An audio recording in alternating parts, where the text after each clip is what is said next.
Binahari ng ilang lugar sa Rizal, bunsod ng ulang dulot ng bagyong Enteng. Update tayo sa sitwasyon doon live mula sa Rizal. May unang balita si EJ Gomez. EJ? Susan, umikot tayo sa ilang lugar sa probinsya ng Rizal, partikular sa Antipolo City at dito sa Rodriguez. Inalam natin yung kalagayan ng ating mga kababayan ngayong tuloy-tuloy ang pag-uulang nararanasan sa bansa. Lord, basura. Ito ang eksena sa Sitio Laan, Rodriguez, Rizal nitong Biyernes. Rumagasa ang tubig sa sapa na puno ng basura. Kwento ng uploader na si Jenny Tagadtad, ginagawa raw kasing tapunan ang kanilang lugar ng mga basurang nagmumula sa kalapit na sitio. Nangangamba ang mga nakatira sa gilid o malapit sa sapa na baka matangay ng agos ang kanilang mga bahay kapag malakas ang ulan. Ang amoy ng basurang sobrang sangsang masakit na dyan sa ilong. Talagang naiiyak ako para sa amin. Bilang para sa sarili ko. Kitang-kita ko yung basura na talagang tumambak doon sa kapitbahay ko. Ang nervous ko, ma'am, hindi na matatawaran. Halos isang linggo na. Alauna ng madaling araw kanina, matindi ang ulan sa Rodriguez, Rizal. Halos zero visibility na sa ilang daan.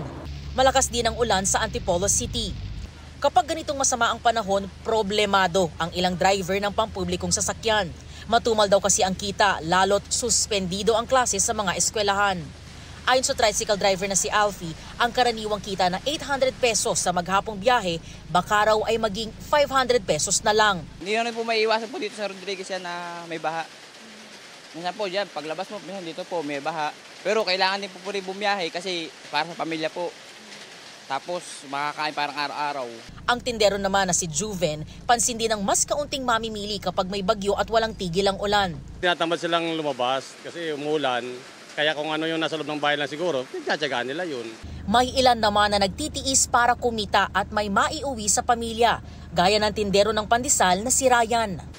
Medyo matumal pa po sa pag maaga pa po masyado. Pero pagka medyo tanghali na yun, lumalabas na yung mga tao, medyo okay na po.